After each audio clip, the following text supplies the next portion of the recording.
Napakagulo naman dito, maglinis muna tayo at nakakahiya naman sa mga manunood.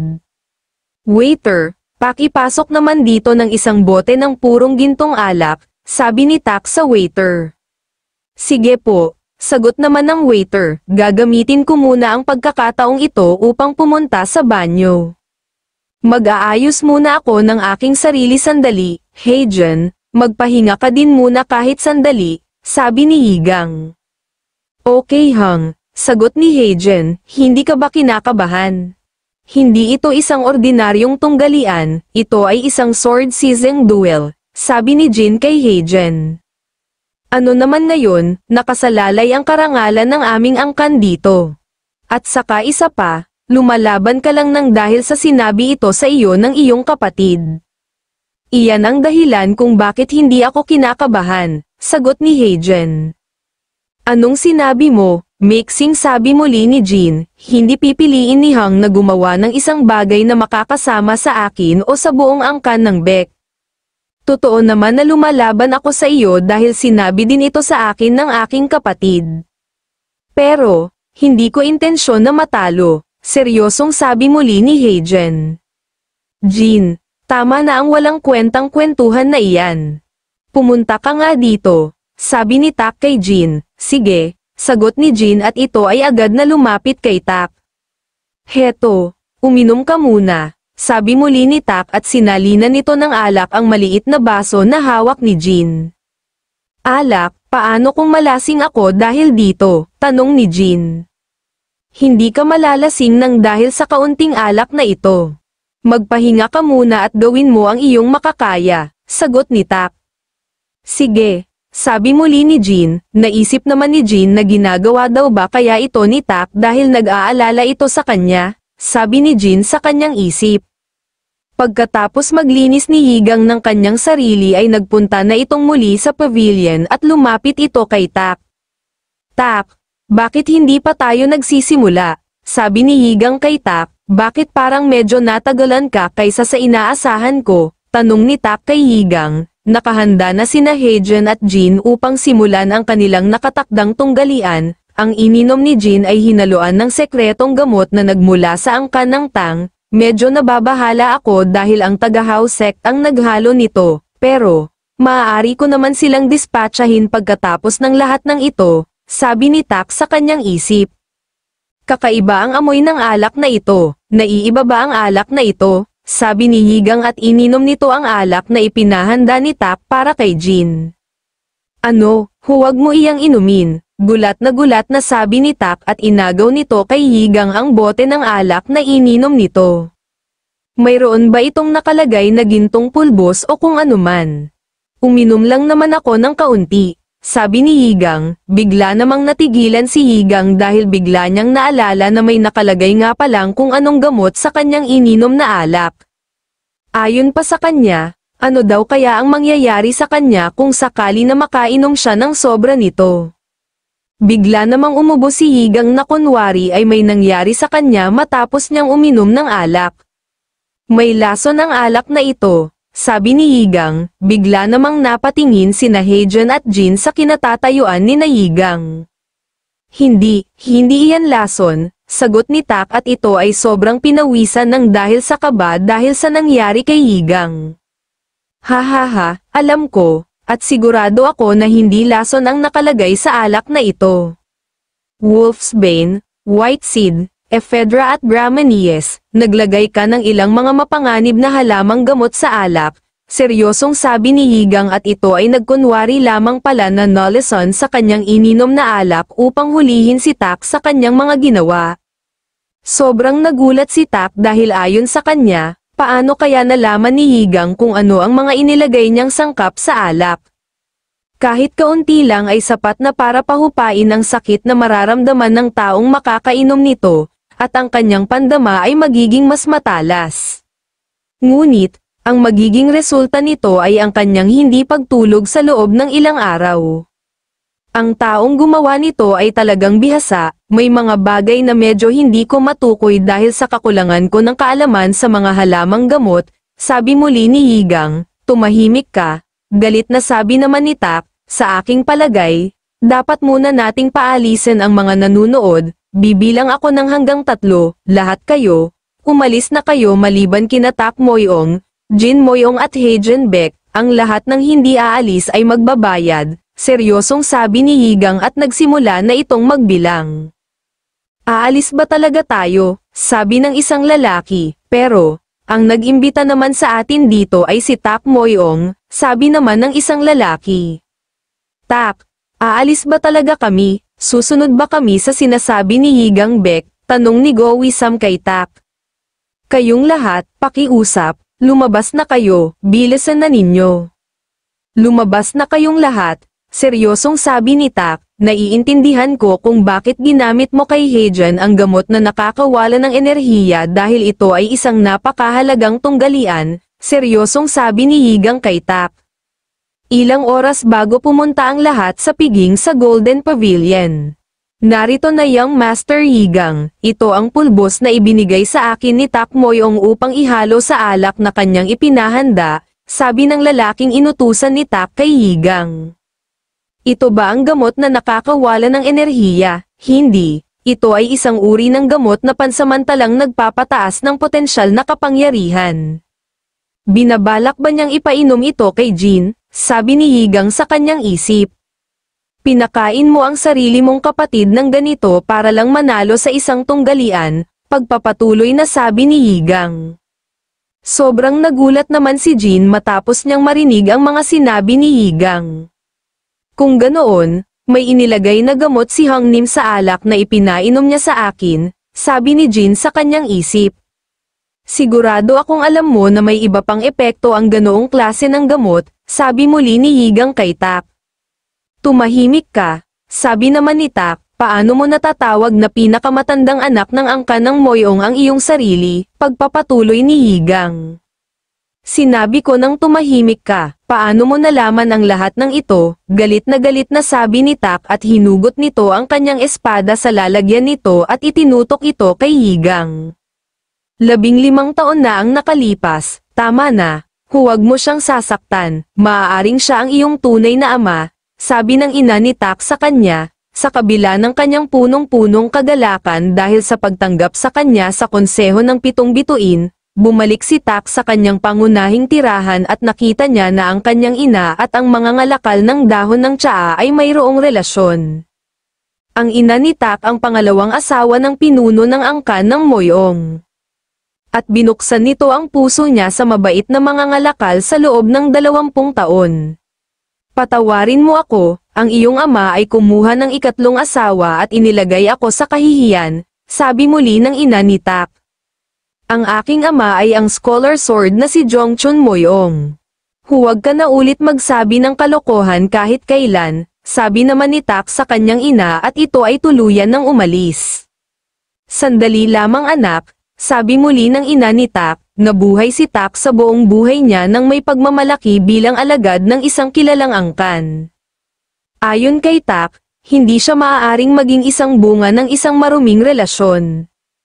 Hindi maaari na ang maruming mga ngalakal na iyon na gumagapang upang mamalamos ang aking ama. Ako ay anak ng Scholar Sword na si Jongchun Moyong.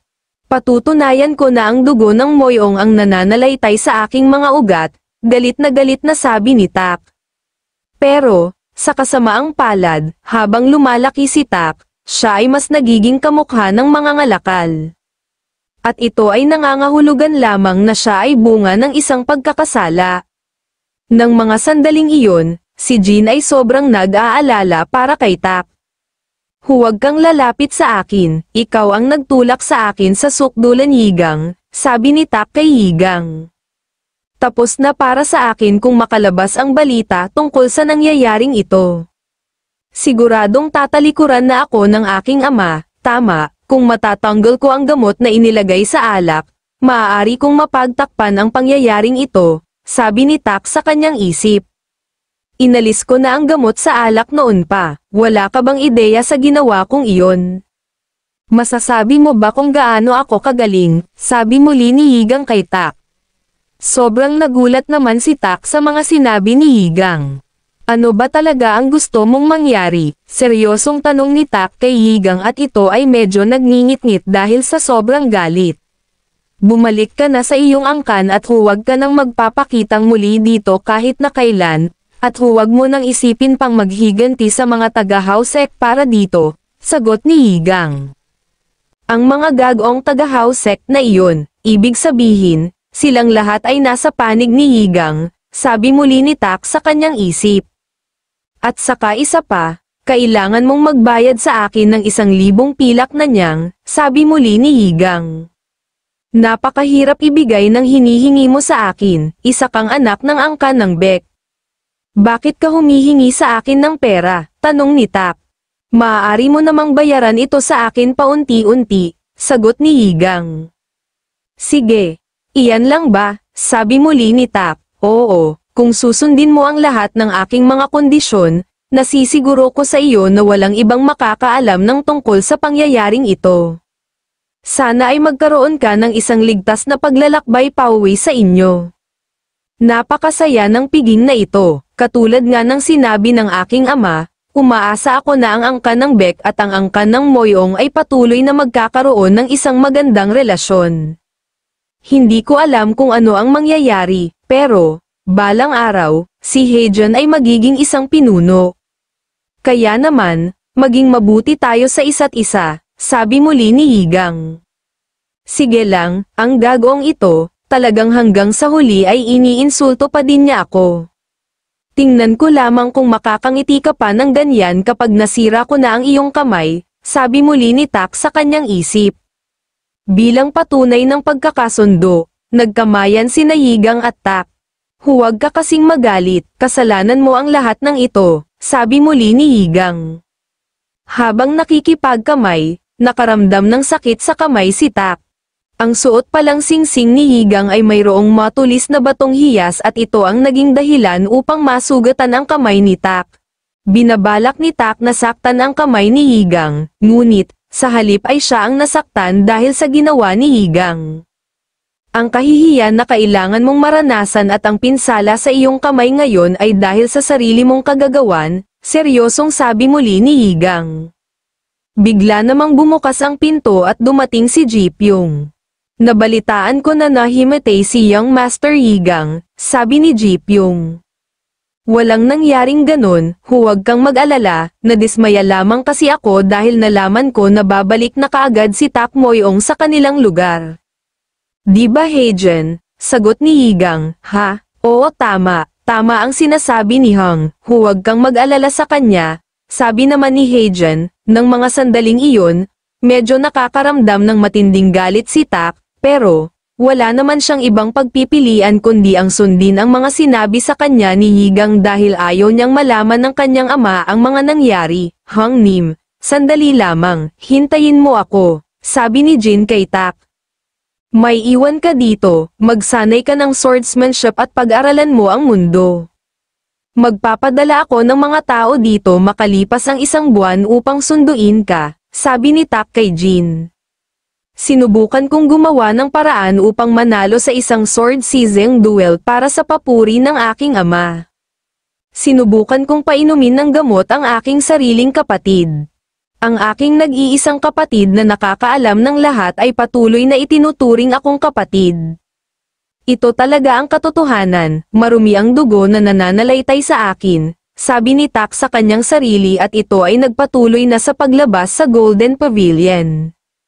Pagkatapos may hatid ni Jin si Tak palabas ng Golden Pavilion ay bumalik din ito kaagad. Jin, galit ka ba sa iyong kapatid? Tanong ni Yigang kay Jin. Kaunti lamang, sagot ni Jin, ginamit ka niya, pero, sinasabi mo na kaunti lamang ang galit mo sa kanya, sabi muli ni Yigang. Ang makuha ang tiwala ng aming ama ay isang bagay na napakahalaga sa aking kapatid. Ngunit, ako ay masyadong mahina upang igarantiya ang tagumpay sa tunggalian. Kaya naman, wala siyang ibang pagpipilian kundi ang gamitin ang gamot na iyon sa akin, sabi muli ni Jin. Medyo humanga si Yigang kay Jin dahil hindi niya inaasahan na maalalahanin din pala itong si Jin. Sa tingin mo ba ay mahina kang talaga? Tanong muli ni Yigang. Ha, anong ibig mong sabihin? Sagot ni Jin, kayong lahat. Pakiusap, maaari bang iwan muna ninyo kami sandali para sa kapakanan ng batang ito? Sabi ni Yigang sa mga taong nasa loob ng Golden Pavilion. Sige, sagot ni Jin Leon, sige, lalabas muna kami young master, sabi naman ni Ji Pyong. Yigang, hindi ba ako maaaring maiwan dito? Tanong ni Pang Moa kay Yigang. Moa, tumigil ka nga, hindi ka maaaring maiwan dito, sabi ni Jin Leon kay Pang Moa. Ano bang binabalak mong gawin? Tanong ni Jin kay Yigang. Hindi naman siguro magkakaroon ng problema kung itutuloy ninyo ang tunggalian. Hindi ka pa naman nakakainom ng alak na mayroong gamot. At saka isa pa, hindi naman ito isang sword season duel, basta gawin mo lamang ang iyong makakaya. Nasisiguro ko na hindi ka nakakabahan kailanman, sagot ni Yigang. Tama si Yigang. Wala na akong nararamdaman na tensyon ngayon, sabi ni Jin sa kanyang isip. Magsimula na tayo, sabi ni Heijen kay Jin at ito ay nakahanda na para ipagpatuloy nila ang naudlot na tunggalian nila ni Jin. Sige ba, sagot naman ni Jin. Nagsimula na sina Heijen at Jin upang ipagpatuloy ang kanilang naudlot na tunggalian. Napakagaling, alam na alam niya ang pamamaraan ng swordsmanship ng angkan ng Beck, sabi ng matandang lalaki. Sigurado akong magiging maayos din siya kahit na wala ang gamot. Hindi lang kasi siya pinaniwalaan ng kanyang kapatid. Magiging pinuno ba si Tak kung sakaling mananalo sila sa sword season duel?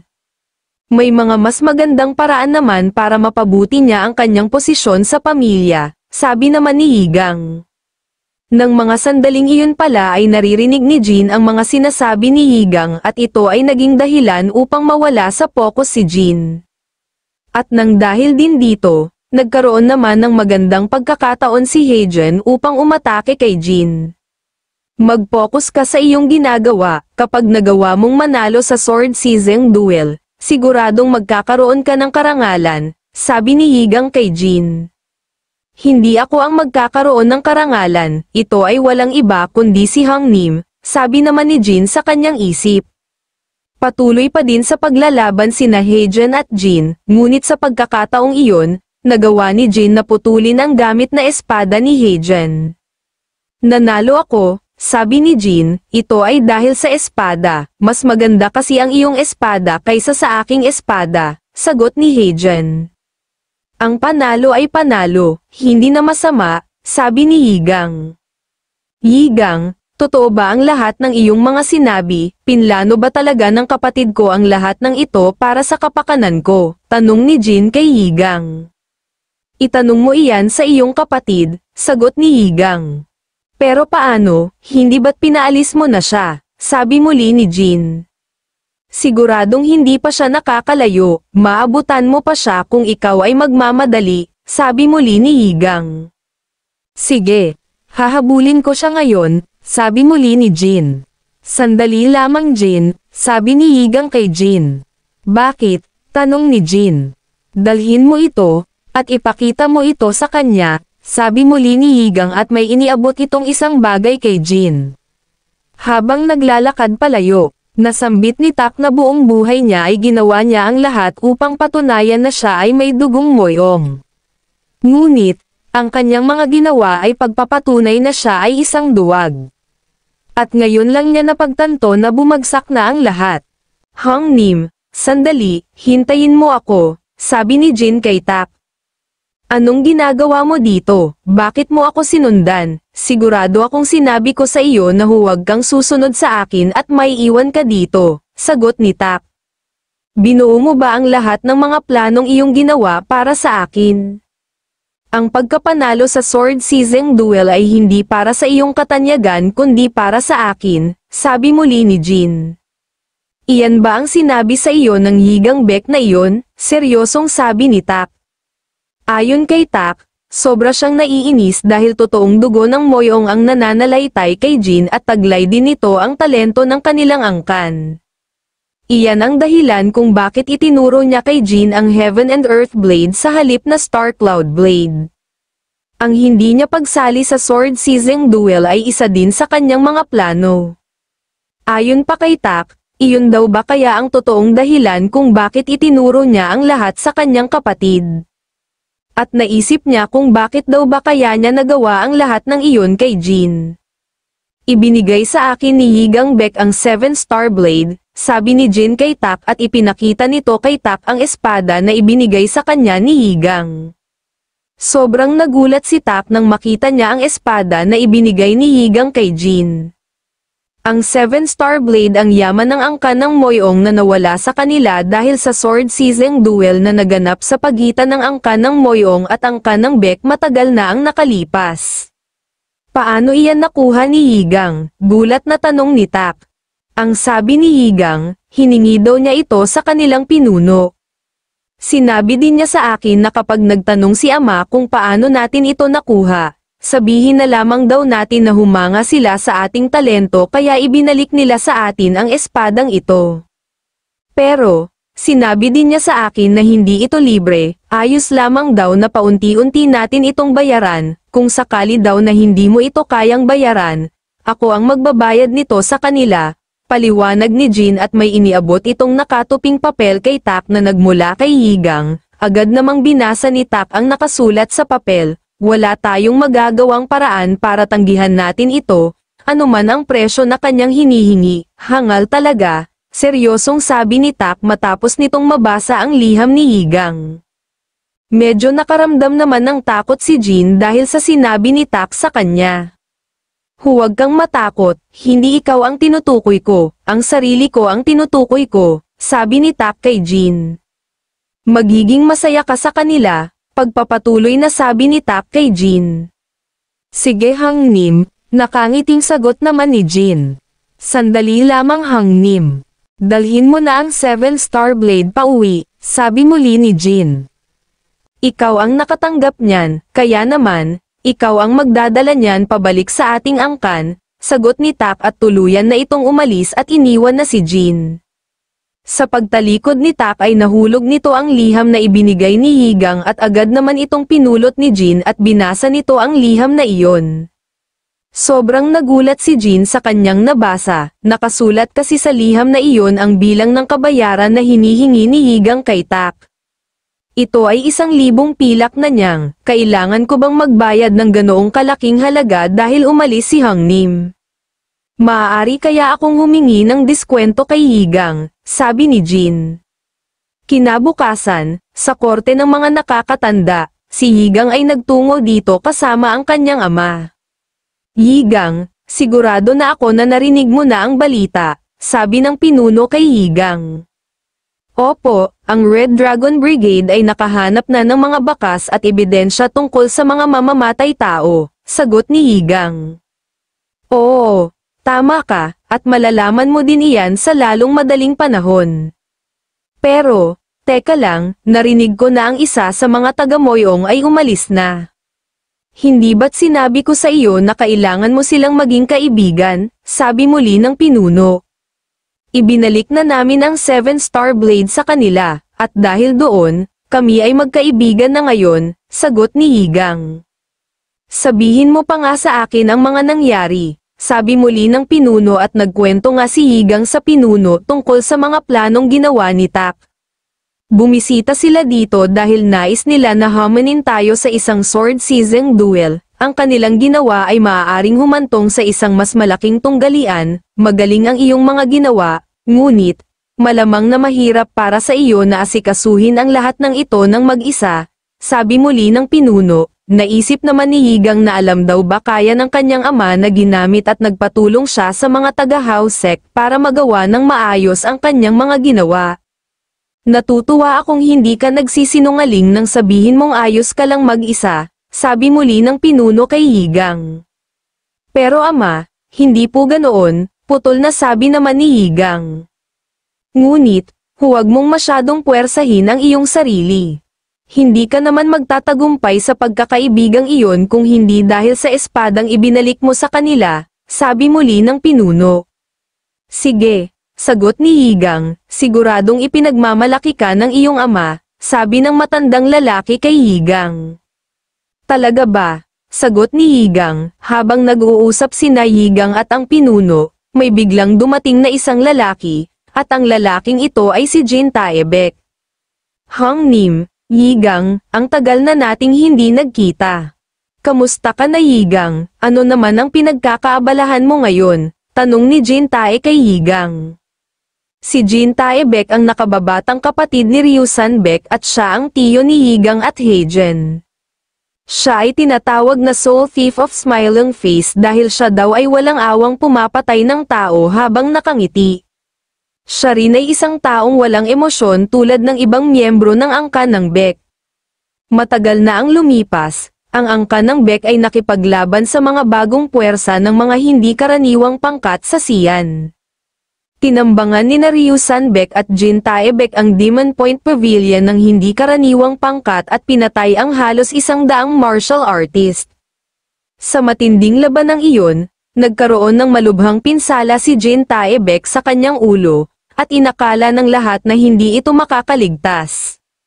Ngunit, nakaligtas siya pagkatapos ng operasyon na tumagal ng 3 araw. Subalit, isang piraso ng kawit ang naiwan sa kanyang ulo. Pagkatapos ng lahat, kahit namatay na ang kanyang mga magulang at ang kanyang sariling asawa, hindi pa din niya napipigilan ang ngumiti. Maganda ang inyong mga ginawa, sabi ng pinuno kay Jin Tae. Siyempre naman, ito ay isang bagay na kailangan kong gawin. Ipaliliwanag ko pa ang ibang detalye kapag nakapasok na tayo sa loob, sagot ni Jin Tae. Parang medyo malapit silang dalawa, sabi ng matandang lalaki. Tama ka, malapit talaga sila sa isa't isa, at saka isa pa, salamat talaga kay Tiyo dahil natagpuan niya ang Millennium Snow Ginseng, sabi naman ni Yigang. Di ba't sinabi ko sa iyo na walang kwenta ang kapalaran ng magkapatid na lalaki ng isang martial family, sino ang nakakaalam kung anong uri ng puot ang nasa ilalim ng kanyang nakangiting mukha, at saka, nawalan ng pangalan ang Taiyin Meridian nang dahil sa kanya, sabi muli ng matandang lalaki, mayroon ka bang sama ng loob ng dahil doon, tanong ni Yigang sa matandang lalaki. Ang lahat ay nagtungo na sa loob ng korte ng mga nakakatanda. Mayroong 20 mamamatay tao, at ngayon lang kami nakahanap ng mga bakas at ebidensya. Hahaha, ang Red Dragon Brigade ay talagang nagtrabaho ng husto para dito. Kaya naman, huwag tayong masyadong magmadali, sabi ni Jin Tae. Jin Tae, hindi ito isang katatawanan, ang imahe ng Red Dragon Brigade ay naging masama ng dahil sa iyo, sabi ng isang matandang lalaki kay Jin Tae. Tumahimik kayo, sabi ng isang matandang babae, at ang matandang babaeng ito ay si Yang Bek. Siya ang Great Mother Supreme Elder ni Yigang at Heijen. Red Dragon Brigade Commander, sabihin mo sa amin ang tungkol sa mga bakas at ebidensya na inyong nakalap, sabi ng Supreme Elder kay Jin Tae. Sige po Supreme Elder, sagot ni Jin Tae, ipasok siya dito, utos ni Jin Tae. Agad namang ipinasok ng isa sa mga miyembro ng Red Dragon Brigade ang isang lalaki. Ang isang babaeng miyembro ng Red Dragon Brigade na ito na nagdala sa naging bihag ni Jin Tae ay si So Ryu. Ang lugar kung saan naninirahan si Yigang ay ang lugar kung saan ginugol ng Divine Immortal Blade ang kanyang mga huling araw. Ang taong ito na nasa ating harapan ngayon ay ang arkitekto na nagtayo ng lugar na iyon. Ilang buwan na ang nakararaan, mayroong pinaghihinalaang humingi ng blueprint ng mansyon at nag-alok ito ng 1,000 pilak na niyang, paliwanag ni Jin Tae. Pinagtaksilan mo kami para lamang sa pera, nasisiraan ka na ba ng ulo, sabi ng Supreme Elder sa arkitekto. Ako po ay lubos na humihingi ng tawad, sagot ng arkitekto. Naisip naman ni Yigang na parang mayroong kahina-hinalang nangyayari. Kinakailangan daw ba kayang humingi ng blueprint habang mayroong 20 mamamatay taong umaatake? Nang mga sandaling iyon naman ay gumamit si Jin Tae ng frequency whispering technique upang kausapin si Yigang dahil mayroon itong mahalagang nais sabihin kay Yigang na hindi maaaring malaman ng lahat. Yigang, makinig ka sa sasabihin ko, mayroon akong itinatago sa kanilang lahat, sa iyo ko lamang nais sabihin ang buong katotohanan, magtungo ka sa hardin pagkatapos ng pagpupulong na ito, sabi ni Jintae kay Yigang. Naisip naman ni Yigang na ano kaya ang nais sabihin sa kanya ng kanyang tiyo at bakit daw ba kaya sa kanya lamang nito nais sabihin ang lahat, ayon pa kay Yigang, ano daw ba kaya ang iniisip ng kanyang tiyo. Nagpunta si Yigang sa hardin ng angkan ng Bek, ito ang puno na itinanim ko ilang taon na ang nakalipas. Noon, ang punong ito ay mas maliit kaysa sa iyo, ngunit ngayon ay napakataas na nito. Nakikita ko na marami ng araw at oras ang lumipas, sabi ng matandang lalaki. Bakit hindi mo ipinakita ang iyong sarili kanina sa pagpupulong? Tanong ni Yigang. Hindi ba't napakaganda nitong mga kumakaway na dahon na ito?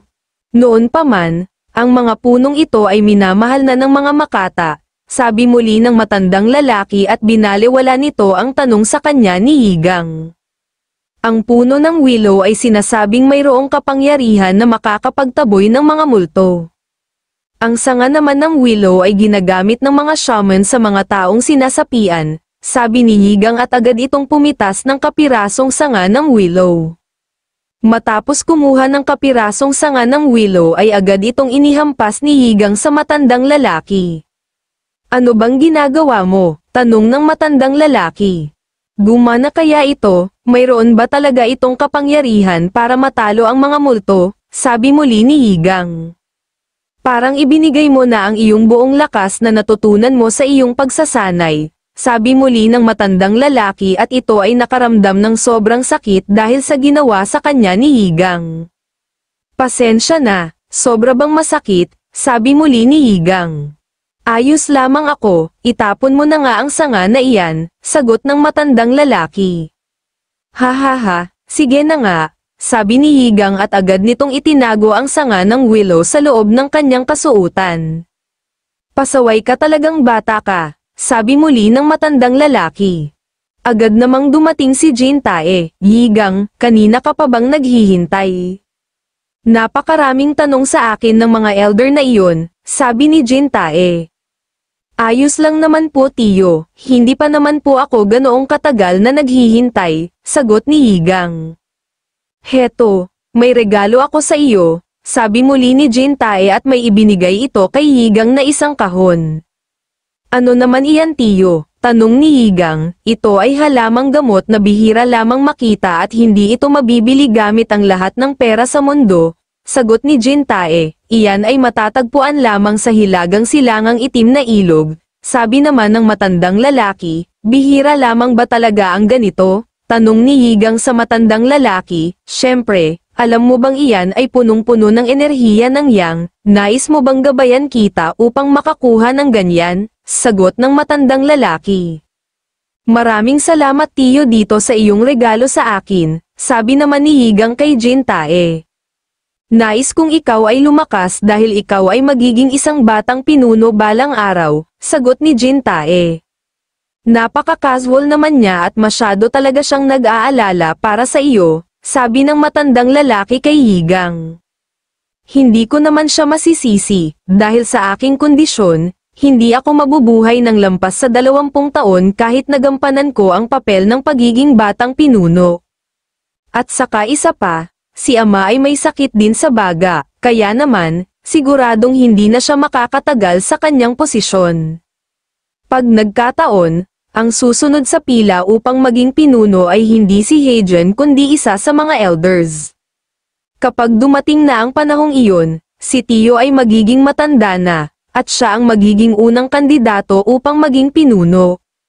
Ang aking pagiging batang pinuno ang tanging paraan para siya ang mamuno sa aming angkan, paliwanag ni Yigang. Paano ko naman magagampanan ang ganoong papel kung ganito ang aking kalagayan? Mas nababagay si Heijen para sa posisyon na iyon, sabi muli ni Yigang kay Jintae. Hindi ka dapat nagsasabi ng mga ganyan at huwag mong masyadong alalahanin ang iyong kondisyon. Bibigyan kita ng lahat ng uri ng gamot na iyong kakailanganin, sagot ni Jintae kay Yigang. Tiyo, Ano naman po ang sinasabi mong katotohanan na nais mong sabihin sa akin? Tanong muli ni Yigang. Napaka-mainipin mo talaga, wala lang naman ito, narinig ko lang naman ito sa arkitekto. Para bang ang mga lalaki na bumili ng blueprint ay nagtanong kung iyon ba talaga ang tunay na kopya. Sa madaling salita, inimbestigahan na nila ang layout ng lugar bago nila binili ang blueprint. Ginawa lamang nila ito upang masiguro nila na tama ang layout na kanilang nadiskubre, sagot ni Jin Tae.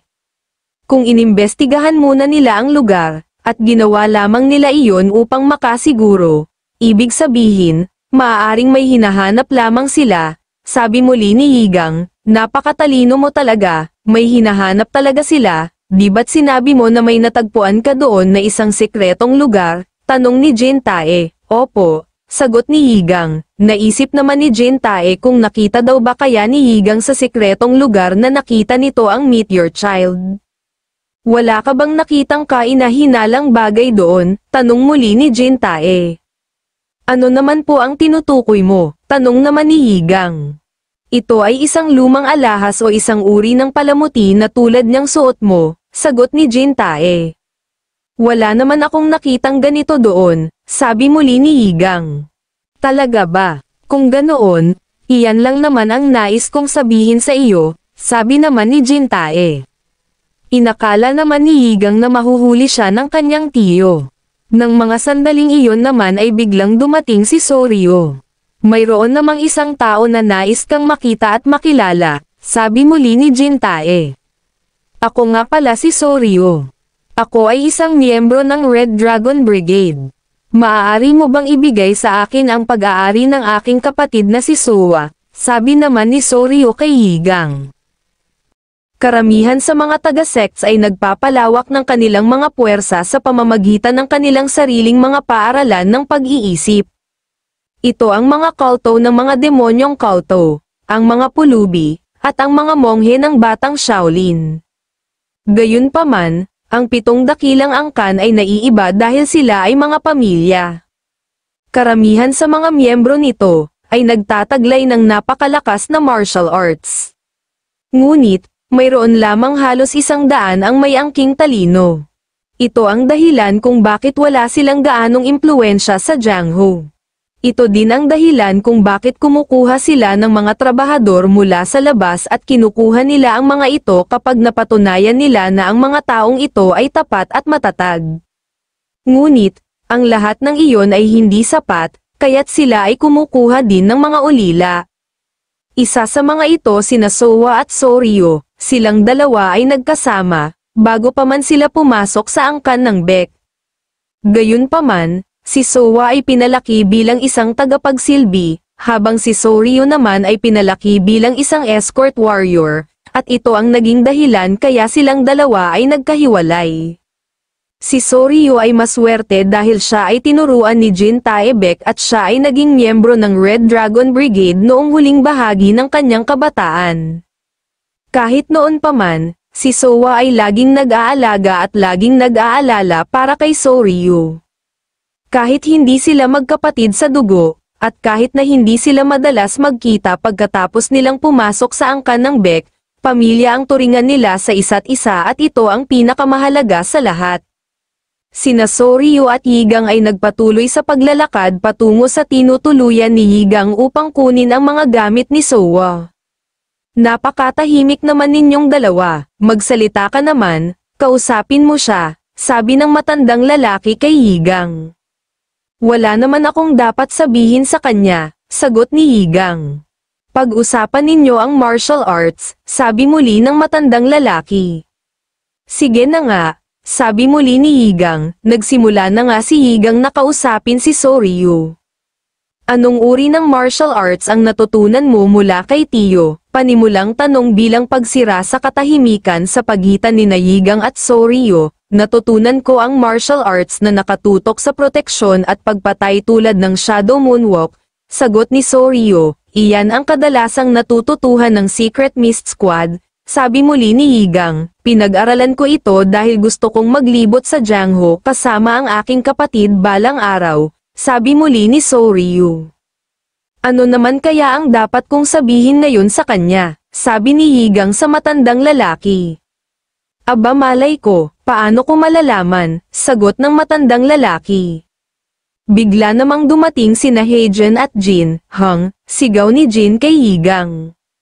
Si Yigang naman ay medyo nakahinga ng maluwag nang biglang dumating ang dalawa. Bakit, anong kailangan ninyo? Nakangiting sagot ni Yigang. Bakit ganyan ang ngiti mo sa akin? Nagtatakang tanong ni Jin kay Yigang. Gayunpaman, si Heijen kasi, ayaw niyang makipaglaban sa akin. Pag-alitan mo nga siya, pagpapatuloy na sabi ni Jin. Walang dahilan para maglaban tayo kung matatalo ka lamang, sabi naman ni Heijen. Hindi ba't sa ating dalawa ay ikaw ang natalo sa ating tunggalian, sabi ni Jin kay Heijen. Tumigil na kayo, huwag na kayong magtalo, ako na ang mamamahala sa inyong tunggalian bukas, sabi ni Yigang kina Heijen at Jin at ito ay napabuntong hininga na lamang. Sige ba, magsasanay na ako ngayon, sabi ni Jin, anong sinabi mo? Magsasanay din ako, sabi naman ni Heijen at ang dalawa ay tuluyan ng umalis. Parang napakasaya mo, sabi ni Soryo kay Yigang. Ganun ba? Wala lang ito, huwag mo na akong pansinin. Magpatuloy na lamang tayo, sagot ni Yigang, bigla namang may tumawag kay Yigang. Gang, isang malakas na tawag na nagmula sa likuran ni Yigang. Ayon kay Yigang, alam niya kung kanino ang boses na kanyang narinig na tumawag sa kanya. Ito ay boses ni Pang Mua, sandali lamang Gang, sasama ako sa iyo, sabi muli ni Pang Mua kay Yigang.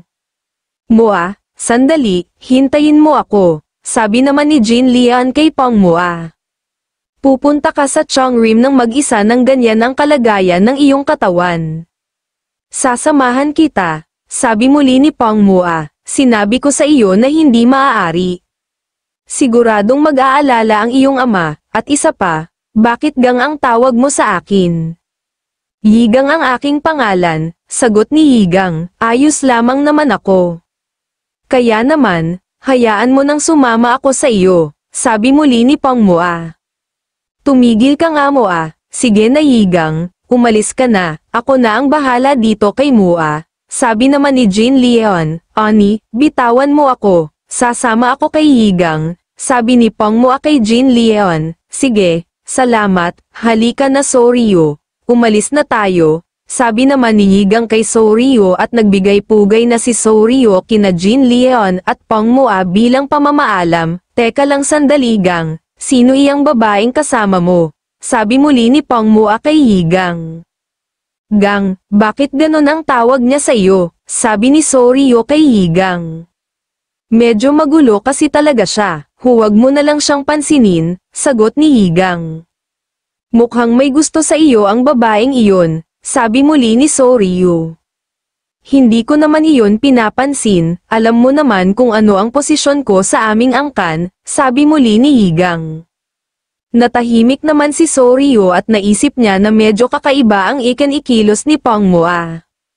Narating na ni Yigang at Soryo ang tinutuluyan ni Yigang at ito ay pumasok sa loob upang kunin ang mga gamit ni Sowa upang ibigay ito kay Soryo. Hindi maganda ang nararamdaman ko sa kanya, hindi niya sinabi sa iyo ang lahat ng martial arts na alam niya, at ang paraan ng pagtingin niya sa iyo ay nakakatakot, sabi ng matandang lalaki kay Yigang. Ang kanyang pamilya ay namatay nang dahil sa pagprotekta sa akin. Kaya naman, nasisiguro ko na hindi niya ako gusto, sagot ni Yigang. Kung ganun, hahayaan mo bang patuloy siyang magalit sa iyo? Sabi muli ng matandang lalaki. Kung iyan ang gusto niyang gawin, wala akong magagawa. At saka isa pa, aalis naman ako patungo sa Chongrim, sagot ni Yigang. Mali iyang mga sinasabi mo, sabi muli ng matandang lalaki. Bakit naman, tanong ni Yigang, hindi mo dapat kinukutya ang intensyon ng isang bata na namatay para sa iyo ng ganoon, sagot ng matandang lalaki. Hindi ko kinutya ang intensyon ni Sowa, sabi muli ni Yigang. Wala nang mas nakakaawa pa kaysa sa isakripisyo ang sarili para sa kapakanan ng walang kwentang tao. Sasabihin mo ba sa kanya na ang taong iniligtas ng kanyang kapatid ay isang taong hindi karapat-dapat na iligtas? Huwag kang magsinungaling sa sarili mo para lamang gumaan ang pakiramdam mo, sabi muli ng matandang lalaki. Matapos makuha ang mga naiwang gamit ni Sowa ay lumabas na si Yigang upang ibalik ito kay Soryu. Heto na ang mga gamit ni Sowa, hindi naman ito gaanong marami. Ang mga ito ay ilang bagay lamang na madalas niyang ginagamit, sabi ni Yigang at iniabot na nito kay Soryu ang mga gamit ni Sowa. Maraming salamat, sagot ni Soryu. Soryu, galit ka ba sa akin? Tanong ni Yigang. Bigla namang nagulat si Soryu sa tanong sa kanya ni Yigang. Tinanong ko kung naiinis ka sa akin dahil mukhang masaya akong nabubuhay pagkatapos kong mabuhay. Samantalang ang kapatid mo naman ay namatay dahil sa pagliligtas niya sa akin, sabi muli ni Yigang. Oo, sobrang nagalit ako sa iyo, sagot ni Soryu. Kung ganoon, gusto mo bang mabuhay ako ng may pagsisisi sa buong buhay ko? Tanong ni Yigang. Hindi, sagot ni Soryu. Soryu, nais kong magkaroon at mamuhay ng maganda sa buong buhay ko. Nangako ako kay Sowa na hindi ako sisuko hanggang sa gumaling ako sa ganitong kondisyon. Nangako din ako sa kanya na mabubuhay ako hanggang sa umabot ako ng 100 taon. Papatayin ko ang taong pumatay kay Sowa kahit ano pa man ang mangyari. Iniligtas ako ni Sowa dahil sa tingin niya ay karapat-dapat akong iligtas, sabi muli ni Yigang. Nagalit ako sa iyo, ngunit, hindi ko kailanman naisip na hindi ka karapat-dapat na iligtas. Palagi kang binabanggit sa akin ni Sowa noon, may gusto sana akong ibigay sa iyo. Ito ay kasama sa liham na ibinigay ni Sowa sa akin noon. Palagi siyang nagkukwento sa akin ng mga tungkol sa iyo. Palagi kong naririnig ang napakaraming magagandang bagay tungkol sa iyo. Dumating pa nga sa puntong nagseselos na ako, kaya naman, paano ko maiisip na hindi ka karapat-dapat na iligtas, sabi muli ni Soryu at iniabot nito ang liham kay Yigang.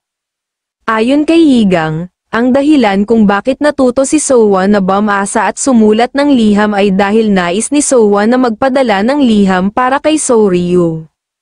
Nang bubuksan na sana ni Yigang ang liham, may nakita siyang isang maliit na bagay na kumikinang sa loob nito. Makalipas ng ilang araw, young master, maaari po bang umalis na tayo ngayon? Medyo malayo kasi ang ating pupuntahan, sabi ni Jipyong kay Yigang. Sige, umalis na tayo, sagot ni Yigang. Umalis na nga sina Yigang at Jipyong patungo sa Changrim. Paalam, mag-iingat kayo, sabi ni na Heijen. Jin at Pangmo kina Yigang, agad na kinuha ni Yigang ang liham na ibinigay sa kanya ni Soryu at binasa niya ito. Nakalagay sa liham na ito ang ilang mga bagay na tungkol kay Yigang na ikinikwento ni Sowa kay Soryu. Ayon pati sa liham na binasa ni Yigang, maraming beses na nabanggit ni Sowa ang paglalakad ni Yigang habang tulog. Ilang araw ang nakalipas sa silid ni Yigang, ang paglalakad habang natutulog ay kalimitang nangyayari sa mga bata. Pero, nagluto ka pa ng rice cake at nakipag-usap sa ibang tao. Pwede ba talagang mangyari iyon? Tanong ng matandang lalaki. Nangyayari din naman iyon sa ibang tao, nagigising lamang ako sa gulat kapag hinuhugasan ko ang aking mukha sa aking pagtulog, sagot ni Yigang. Nakakatakot naman iyang ginagawa mo, sabi muli ng matandang lalaki. Gayunpaman, may iba pang bumabagabag sa akin sa liham. Wala akong maalala na may ganitong uri ng singsing akong ibinigay kay Sowa, sabi ni Yigang. Ayon kasi sa liham ni Sowa kay Soryu, may ibinigay na singsing sa kanya si Yigang. Ayon pa kay Sowa, ibinigay daw sa kanya ni Yigang ang singsing na iyon dahil hindi na nito kailangan ang singsing na ito. At sinabi daw sa kanya ni Yigang na kung sakaling mangangailangan si Sowa ng pera ay maaari niya itong ibenta. Sandali lamang, ang singsing na iyan ang uso noong kapanahunan ko. May kasama iyang topaz, sabi muli ng matandang lalaki matapos ipakita ni Yigang dito ang singsing na nakalagay sa liham. Sa iyo ba ang singsing na ito? Tanong ni Yigang. Oo. Iyan ang singsing na palagi kong isinusuot, sagot ng matandang lalaki. Alam ko na ngayon, ang mga lalaking tumambang sa akin ay nakasuot ng ganito. Tama ba ko? Ibig sabihin may dahilan si Soryo kung bakit sa akin niya ibinigay ang singsing na ito sa halip na kay Tio. Sabi muli ni Yigang, tama ka, malamang ay naghihinala din siya kay Jin Tae, sagot ng matandang lalaki. Makalipas ng ilang oras, sina Yigang ay huminto upang magpahinga muna, dahil medyo lumalalim na ang gabi. Young Master, bukas na lamang tayo magpapatuloy, lumalalim na kasi ang gabi. Sa ngayon ay dito na muna tayo magpapalipas ng gabi, sabi ni Jipyong kay Yigang. Sige, sagot ni Yigang, kukunin ko ang mga upuan at ibababa ko ang mga kumot. Matulog ka na sa loob ng karwahe upang ikaw ay makapagpahinga na, sabi muli ni Jipyong. Huwag na, hindi ko naman kailangan ng kumot, sagot ni Yigang. Gamitin mo muna itong balabal ko, sabi naman ni Jin Leon. Si Jin Leon ay kasama din ni Yigang patungo sa Changrim. Salamat, pero, hindi ko naman kailangan, hindi naman ako nilalamig, sagot ni Yigang. Sa aking palagay, nag-aalala lamang sila para sa iyong kalusugan, sabi ng matandang lalaki kay Yigang. Kung ganoon, ako ay sobrang natutuwa dahil sila ay talagang nag-aalala sa akin. Pero, hindi naman ako mahina, kaya ko naman ang aking sarili, sagot ni Yigang sa matandang lalaki. Young Master, kumain ka muna, kainin mo muna ito habang mainit pa. Hindi ito gaanong masarap, bukas ng umaga ka na lamang kumain ng mas masarap na pagkain, sabi ng isang tagapagsilbi na kasama ni Yigang. Ayos lang, mukhang masarap naman ang niluto mong pagkain, sabi naman ni Yigang. Agad na kinain ni Yigang ang pagkain na ibinigay sa kanya at ito ay sobrang nagustuhan ni Yigang at ayon sa kanya ang pagkain ito ay napakasarap. Talaga ba, Young Master, maraming salamat dahil nagustuhan mo ang niluto kong pagkain para sa iyo, sabi ng tagapagsilbi at ito ay sobrang masaya dahil nagustuhan ni Yigang ang pagkain na niluto niya. Ganyan ang kanyang reaksyon dahil alam naman niya na noon pa man ay maselen kang talaga, sabi ng matandang lalaki kay Yigang. Bata pa ako ng mga panahong iyon, ang mag-utos at magreklamo ng mga bagay-bagay katulad ng pagkain at kumot ay napakadali lamang para sa akin, sabi naman ni Yigang, ngunit, sa ilang sandali pa ay may biglang kumaluskos sa likod ng mga halaman, ito pala ay isang malaking baboy ramo, Young Master. Diyan ka lang sa likod ko, sabi ni Jipyong kay Yigang. Sige, sagot ni Yigang. Pilhuan, Mojong, hulihin ninyo ang baboy ramo na iyan, sabi naman ni Jipyong sa dalawang tagapagsilbi na kasama nila. Agad namang inatake ni Pilhuan at Mojong ang malaking baboy ramo. Young Master, natatakot ka ba? Tanong ni Jipyong kay Yigang. Bago pa man matapos ni Jipyong ang sasabihin niya kay Yigang ay lumingon siya dito. Ngunit, pagtingin ni Jipyong kay Yigang ay bigla siyang nagulat sa kanyang nakita. May isa pang baboy ramo ang dumating at akmang aatakihin din nito sina Yigang at Jipyong. Sa pagkakataong iyon naman ay biglang inatake ng napakabilis ni Jin Leon ang baboy ramo at nagawa nitong masugatan ito. Ang kanyang ginawa ay ang Changrim's Cloud Treading. Tingnan mo siya, ganyan ang tamang paraan ng paggawa ng Qinggong, sabi ng matandang lalaki kay Yigang. Iyan pala ang Cloud Treading, gumagalaw siya na parang nakatapak sa mga ulap, sabi naman ni Yigang. Narinig naman ni Jipyong ang sinabi ni Yigang at humanga siya kay Yigang dahil nagawa nitong maisip ang pamamaraan na ginawa ni Jin Leon sa ganoong sitwasyon. Ayon kay Jipyong, alam na daw agad ni Yigang na may parating na baboy ramo bago pa man niya ito maramdaman dahil nakita niya na nakatingin na agad si Yigang sa lugar kung saan dumaan ang baboy ramo bago ito dumaan.